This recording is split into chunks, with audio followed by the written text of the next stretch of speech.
നിസ്കരിക്കാൻ തോന്നുന്നില്ല, മനസ്സിൽ മടി വരികയാണ്. എങ്ങനെ കൃത്യമായി നിസ്കരിക്കാമെന്ന് ഞാൻ പറഞ്ഞു തരട്ടെ. ഈ കാര്യങ്ങളൊന്ന് ചെയ്തു നോക്ക്.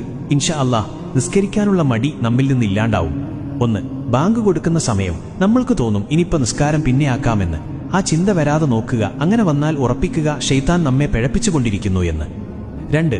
പരമാവധി ബാങ്ക് കൊടുത്ത സമയത്ത് തന്നെ വുളു എടുക്കാൻ ശ്രമിക്കുക. 3. നിസ്കാരം ഒരു ഭാരമായി കാണാതിരിക്കുക.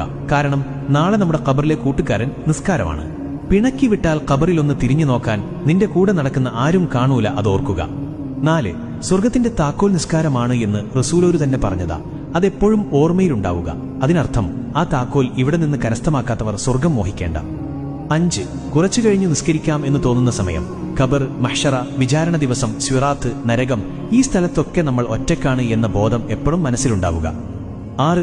പിന്നൊന്ന് ഉറപ്പിക്കുക, നിസ്കാരം ഉപേക്ഷിച്ചാൽ ഈമാൻ കിട്ടി മരിക്കൂല, ഈമാൻ കിട്ടാതെ മരിച്ചാൽ നരകം ഉറപ്പിക്കാം, റബ്ബ് കാത്തുരക്ഷിക്കട്ടെ, ആമീൻ. 7. എപ്പോഴും ഓർമ്മയിലുണ്ടാവുക, ഈ വഖത്ത് ഒഴിവാക്കിയാൽ ഒരുപക്ഷെ അടുത്ത വഖത്ത് ഒഴിവാക്കാൻ നീ ഉണ്ടാവില്ല എന്ന്.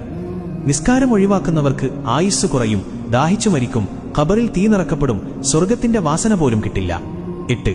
എപ്പോ നിസ്കാരം ഒഴിവാക്കണം തോന്നുമ്പോഴും ഓർത്തോ, നീ നിസ്കാരം ഒഴിവാക്കി സമ്പാദിക്കുന്നതൊന്നും നിനക്ക് ഉപകാരപ്പെടില്ല, നഷ്ടങ്ങളല്ലാതെ. 9.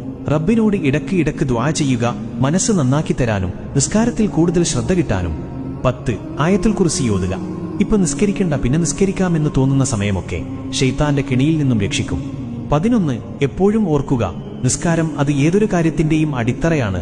ആ അടിത്തറയില്ലെങ്കിൽ ജീവിതം തകിടം മറിയും. 12. ദിവസവും ഒരു 10 വട്ടമെങ്കിലും സ്വലാത്തുൽ ഫാത്തിഹ പതിവാക്കുക. ഇത് മനസ്സിനെ നന്നാക്കും. ഇങ്ങനെയൊന്ന് ചെയ്തു നോക്ക്, ശരിയാവും ഇൻഷാ അല്ലാഹ്. മറ്റുള്ളവർക്കും ഇത് അയച്ചു കൊടുക്കണേ ഹബീബേ. ചിലപ്പോൾ നിങ്ങൾ കാരണം അവരും നന്നായാലോ, നിങ്ങൾക്കും അതിന്റെ പ്രതിഫലം കിട്ടില്ലേ? അല്ലാഹു നമ്മുടെ അമലുകളെല്ലാം സ്വീകരിക്കട്ടെ, ആമീൻ യാ റബ്ബൽ ആലമീൻ. അസ്സലാമു അലൈക്കും വറഹ്മത്തുള്ളാഹി വബറകാതുഹു.